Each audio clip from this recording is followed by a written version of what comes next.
Hello, I'm Sunny Williams. I'm up here on the International Space Station. So this is Node 2. This is a really cool module. Of course, most of these modules you'll see they have 4 sides and they're put together. That way we could sort of work on a flat plane, either a wall, a floor, another wall, or the ceiling. But you know, again, all you have to do is turn yourself and your reference changes.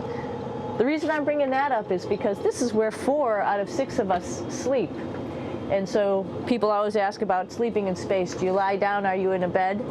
Not really, because it doesn't matter. You don't really have the sensation of lying down. You just sit in your sleeping bag. So here's one sleep station right here. I'm going in right now. You can follow me if you want. So I'm inside. It's sort of like a little phone booth, but it's pretty comfy. I've got a sleeping bag right here that we sleep in, so we don't have sort of like a little bit of a cover. We don't fly all over the place. But you know, you can sleep in any orientation. I have it sleeping, feeling like I'm standing up right now, but like you saw, I'm on the floor. But it doesn't matter if I turn over and I sleep upside down. I can't have it, I don't have any sensation in my head that tells me that I'm upside down, so it really doesn't matter. The sleep station is also like a little office. We've got a computer in here. As you can see, we've got a couple little toys. I've got some books. I've got some clothes and other things that make it sort of like home. I'm coming out. And just for reference, that's one sleep station. This one's another. Right here. There's one on the ceiling, if you want to call it, right here. And then there's a 4th on the other wall over here. So all of us sleep in a little bit of a circle. All right, come on back. There's more to show you.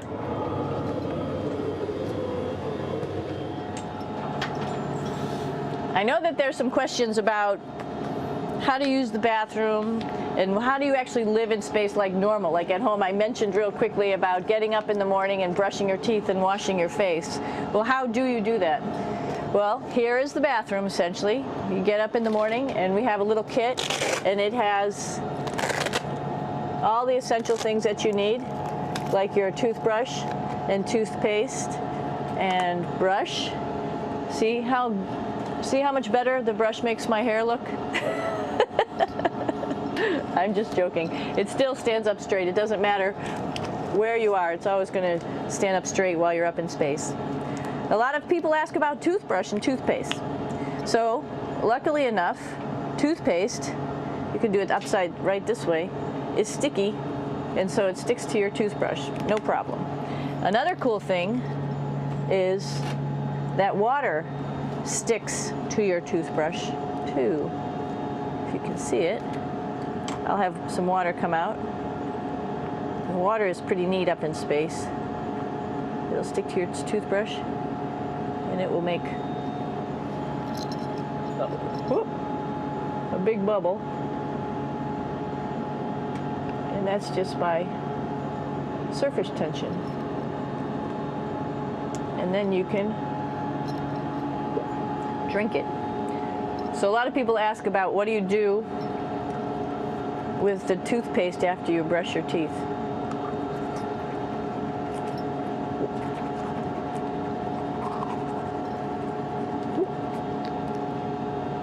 Two options. Swallow it, and it's sort of like mouthwash, but it tastes a little gross. Or you can just spit it out in a paper towel, and then you don't have to worry about it. Swallowing thing I wouldn't recommend at home. I'm only up here for 4 months, so it's not that bad. One of the most pressing questions about living in space, of course, is the bathroom. So let's take a look at that little piece of work. Come on in.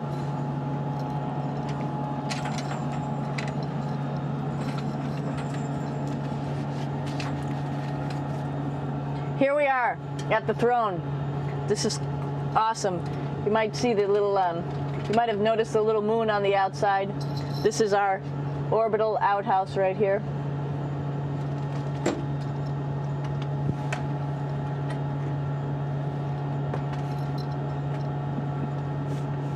And of course, it serves for two functions.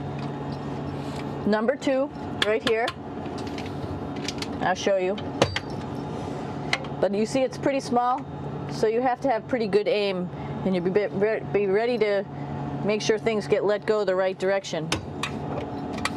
And it smells a little bit, so I'm closing it up. And that's of course for number 2. And this guy right here is for number 1. So they're sort of two slightly separate functions, but you can do a little, essentially both, by hanging on right here and doing number 1 and number 2. I might add it's color coded, so you really don't get it mixed up, which is nice. This is yellows for number 1. And also there's a selection of paper.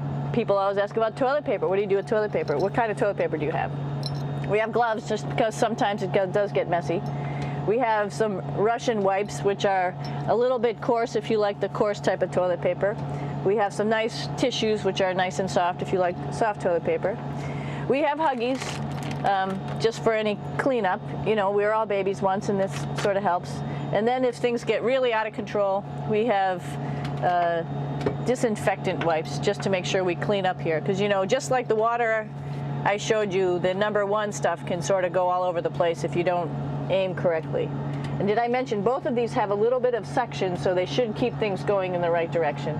But like I said, sometimes things get a little out of control if you are out of control yourself flying around. So we have lots of protective stuff. And of course, you do have your privacy. There's a little door, so other people know that you're in there. Here's a pretty cool place. This is sort of like in your house where everybody meets in the morning. After you wash your face, brush your teeth, you want to find something for breakfast. And this is our kitchen. You might notice there's all sorts of foods here.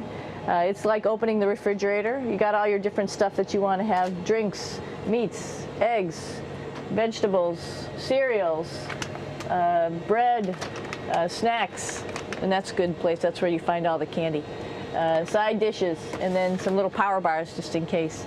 So we have all this type of food. Some of it is dehydrated, and so we have to hydrate it, fill it up with water. Some of it is already made, and then all we have to do is heat it up. So something like this, I'm pulling out barbecued beef brisket. Pretty yummy. Not only is this food made in the US, but we also have food here from Japan. We've got Russian food. As you can see, all these red containers are filled with food that's from Russia. And then we get some of our specialty stuff, some things that we like, some of our favorite stuff that your family can send up. In fact, I like fluffernutters, and so I got sent up some fluff so I could make my fluffernutter with peanut butter. So you have a lot of food up here, no problems. Now, I'm going to say where we are. So right now, we're in the Japanese laboratory. It's one laboratory out of many here on the International Space Station. It's actually on the left-hand side. If I was International Space Station and I was flying through space like this, my left hand would be where the Japanese laboratory is.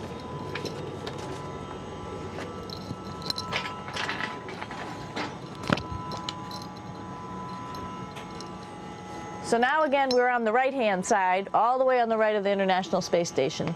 This is Columbus, the European module. It has science experiments all over. You could see it looks a little bit crowded. And here we do a lot of our medical experiments.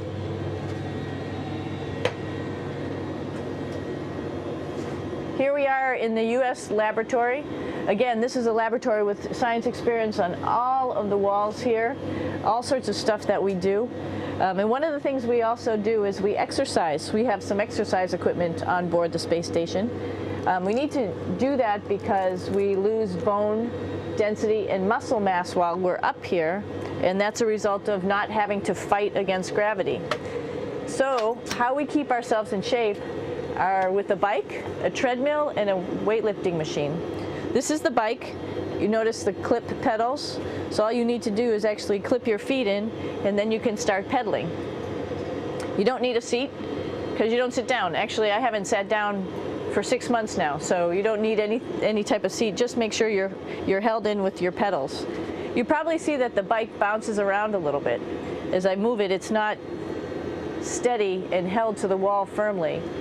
And the reason for that is the space station is pretty big. You saw that there's also solar arrays on the space station. If we start putting any forces into the space station, it's going to make those solar arrays bounce around a little bit. So to prevent that, the machines bounce around a little bit, move around a little bit, and that way we don't put any forces onto the structure of the spacecraft out to the solar arrays.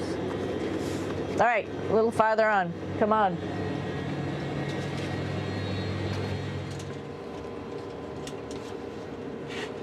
I'm here with my two buddies in the airlock. Actually, these are two spacesuits that are ready, primed up to go outside, as we call it, to go do a spacewalk in case we have to do anything outside. Some of the things we do outside are just like inside, repairs. We have a lot of electrical boxes and machinery and solar arrays, in fact, that I talked about earlier, that are outside, and sometimes they don't work quite right. Remember, space is really cold and really hot, and it's also the vacuum of space with no pressure, and so some of the equipment doesn't work well all the time. So we might have to go out and do a spacewalk. Right behind me is actually the hatch that you go out into space, and right now we have it filled up with a couple other spacesuits because we've got 4 of them up here and some of our tools. But right behind here is the hatch in which you actually go right outside into the vacuum of space. The spacesuit is pretty big, as you can see. It's like being a football player. Part of the reason it's so big and bulky is because of this backside, this backpack. It's like going on a hike with a backpack, but the backpack and the suit weighs about 300 pounds. Luckily in space, nothing really weighs anything, so you don't feel that it's so heavy. But we need to have such a big suit because that guy back there is essentially the heart of the spacecraft. I call this actually a spacecraft. It has all the oxygen for you. It has all the carbon dioxide removal system for you. It also has a heating and cooling system to make sure to regulate our body temperatures while we're outside. It also has a computer, so it tells you on a display here if there's anything that's going wrong with the suit, if we're running out of oxygen, if we have too much carbon dioxide, or any type of electrical problem. So it's a pretty awesome little spacecraft, and actually got to go out, use my little spacecraft a couple times, and it worked like a charm. Lucky that it works very nice. You might want to see what the helmet looks like. It's pretty cool too. We don't usually go out like this, so you usually can see when the helmet's open. So you can see what it looks like inside. Somebody's little head would be inside of here. So you can see, you can turn your head all the way around while you're inside of there, but the helmet stays still. So that's determines how far you could see. And it's usually pretty sunny out there, so we have to wear our sunglasses, and this is our sunglasses right here, which make you look pretty cool.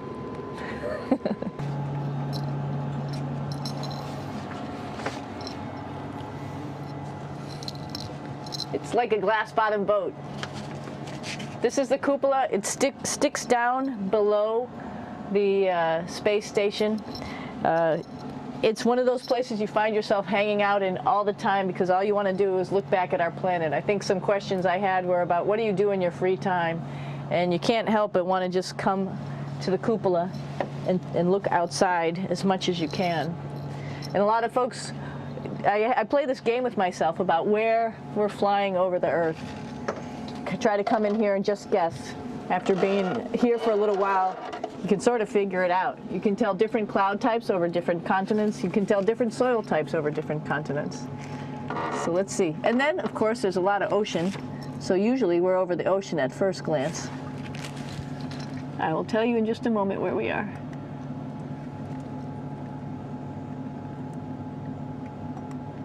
What? There we go. Oh, right now we are right over Africa. It's a little bit cloudy, as you can tell, but we're right over the continent of Africa. Hey, what's that? I think that's a Soyuz spacecraft. That's the spacecraft that's taken us home to planet Earth today. Oh my gosh. We might have to go take a look at that. That's pretty cool. It's a little bit smaller than the rest of the spacecraft, the space station, so you'll see if we go there, it'll be a little bit more crammed. But we're going, you can look all the way back to the back of the spacecraft, which is where the Russian segment is. And then you could look all the way forward to the front of the spacecraft, where the Japanese laboratory, the European laboratory, and the American laboratory are.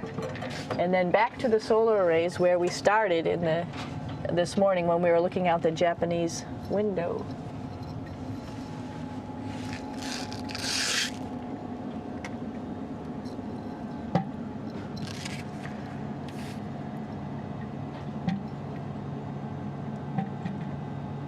So other questions that were here are, what would you recommend as a job, if so, and to what type of person would want to be an astronaut? I think people who would like to explore, of course people who like math and science, that's what this is all about. We have people in the office who are doctors, teachers, veterinarians, engineers, pilots, so all sorts of people become astronauts, and I think if you see it's just sort of cool, so I think people who like to do a little adventure and like to do cool stuff probably usually become astronauts. Hey, one thing I didn't show you, or I talked about but I didn't show you, was the exercise, another piece of exercise device, which is the advanced resistive exercise, and that's what this is right here. This is ARED, and you could probably see this bar. You just do a little bit of maneuvering here. Stand by. You have to set it up just like at any other gym.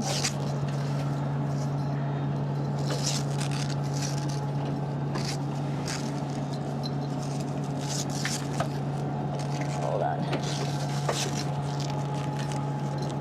Show you how this works.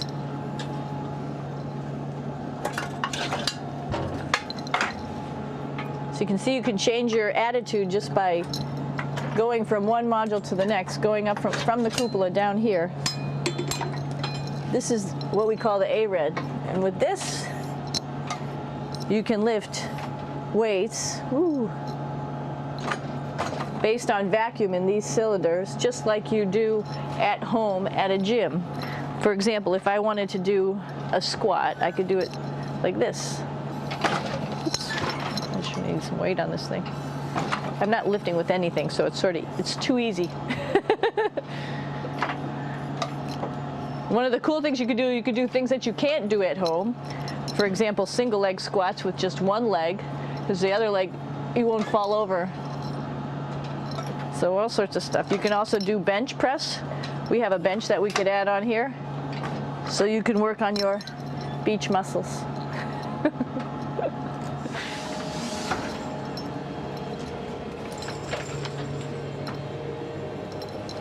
Hey, Aki, what are you doing down there? Crashing things. This is one of the cool things about space, too. It sort of looks like there's a big old hole here, but you don't even think twice about it. You could just jump over the hole. Or, if you want, you can go jump into the hole. I'm coming down. Woo!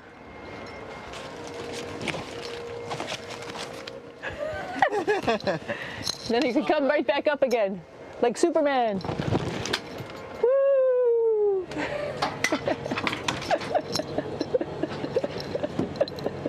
We're lucky we have a really cool big space station that you can fly around in. That's actually called the PMM. You might have saw it out the window. It's a big silver canister.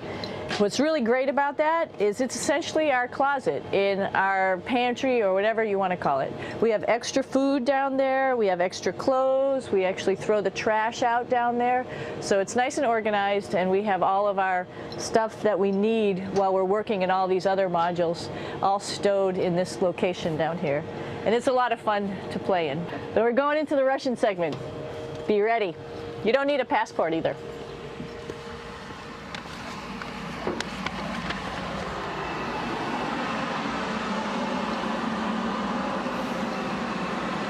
It goes a lot farther back than this. We'll go take a trip and say hello to the boys down there in just a minute. Well, let's do that first, actually, and then we'll go down to the Soyuz at the very end. This is Yevgeny. Hi. Doing a little tour.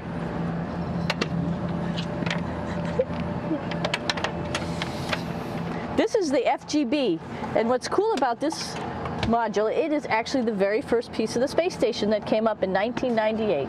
The space station has been around for about now manned for 12 years, but it's been up in space for about 14 years.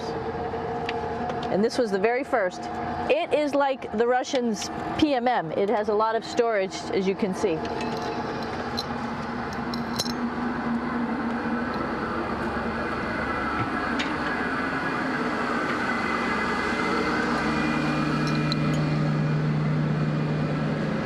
Можно? Снимаем. Чуть-чуть. So here we are in the heart of the space station, really. This is the service module. This is the central post. In case we had any problems, I know a couple of the questions were about what type of things do you have to worry about. And some of the things we have to worry about in space are fire. If we had a fire, if we had a depressurization, like we were hit by a micrometeorite and it made a hole, or if we had some type of toxic atmosphere. We use ammonia for our radiator, so there is a possibility that ammonia could come into the vehicle, and then it would be bad for all of us. If we have any of those problems, we come right here, which we call the central post. It is the main heart of the space station. It was also the first computers that came up here that ran the space station. And so behind this wall right here are these main computers. So we gather here as a group of 3 or 6 and then figure out how we're going to either fight the fire, patch the hole, or solve the toxic spill. And what's cool about this module, of course, it's the central post. It also has great windows right down toward Earth. It has controls to fly in visiting spacecraft if they need some assistance right here. It has Russian computers as well as American computers to help us control anything we need to on the space station. It's a couple of our crewmates back there, Oleg Novinsky on the right and Yuri Malenchenko on the left. And there's also a second bathroom here, which is really cool because 6 of us going to one bathroom is really tough. And so there's one bathroom here and one bathroom on the other side where I showed you. And you can probably see on the wall behind Oleg and Yuri some of the heroes of the space program. Sergei Korolev, who was a chief designer of putting men into space, and of course on the right-hand side, Yuri Gagarin, the first man to go into space. So just reminds us of our roots. Yuri, what are you doing? Что делать? Making coffee. Oh. Black coffee. Yeah. Looks good. Okay. Спасибо. We're going to check out our Soyuz real quick. Make sure it's ready to go. All right, back to the Soyuz.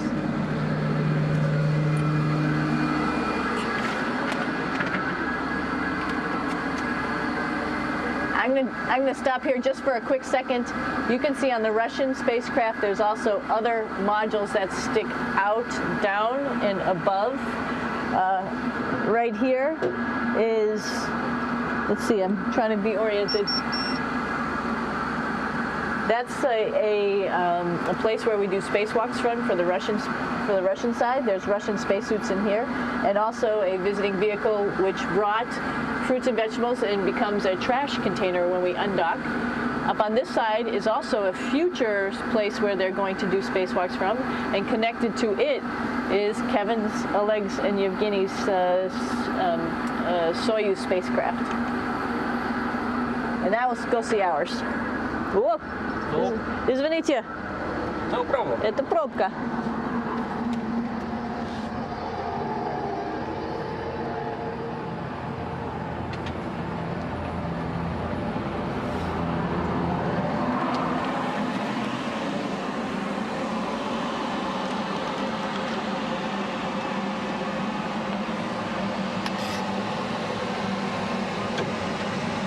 Coming down. cone.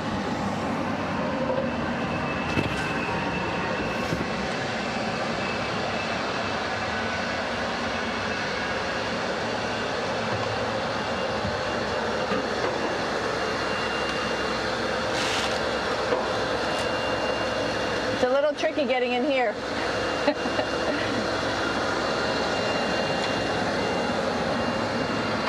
This is the docking probe right here, this big thing. This helps us connect to the spacecraft.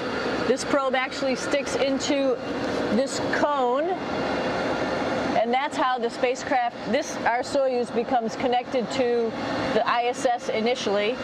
That is then replaced by clamps, which are around here, that will allow the two spacecraft to be stuck together. And then you can remove the probe and the cone.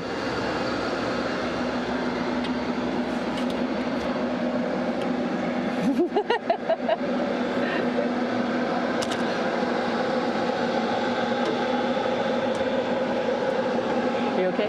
All right, so here we are in the Soyuz. This is what we call the BEO, the living compartment, bytovoy otsek in Russian. It also has a little bathroom. It's not as good as the other bathrooms, so we try not to use it too much.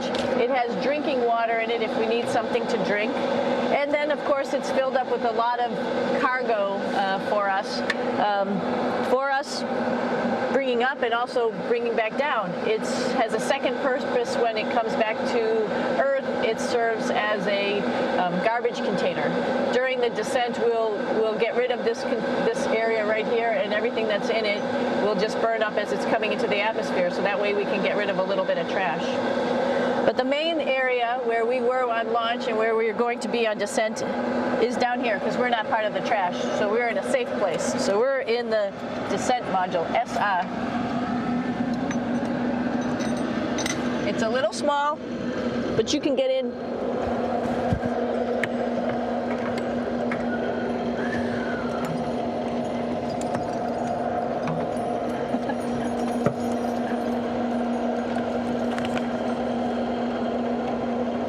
Not sure how well you could see in here.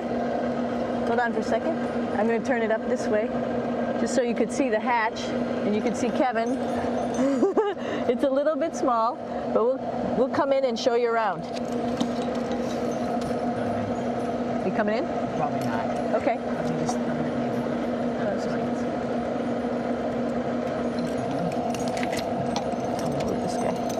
Got to move a couple things. We were just starting to get ready. We're preparing a couple days ago for our ride home. It's a little bit squishy, but everybody asks, how do you sit in the Soyuz? And you sort of sit in your seat like this. The seat is molded to your body, and so you can just sort of squish in here and be pretty relaxed. Everybody has a handmade seat for them. And then, of course, there's a control panel, and that's where we do most of our actions and work right here. There's hand controllers, which you can fly the vehicle with, and there's a stick right here, primarily used for communications when we're trying to talk to the ground. So 3 of us fit in here. Like I said, it's a little squishy, but somehow it seems like we all managed to get in here and fit pretty well, and it's a pretty safe ride home. You're probably wondering, what's all this junk behind us? Well, it's all of our parachute, first of all, and then it's all of our survival gear, just in case we end up landing in some strange place on the planet and nobody's there to rescue us right away. We have all sorts of survival gear with us, keeping us safe in here. So they've pretty much thought of everything. And we'll be home on the planet within the next 12 hours. Pretty shocking.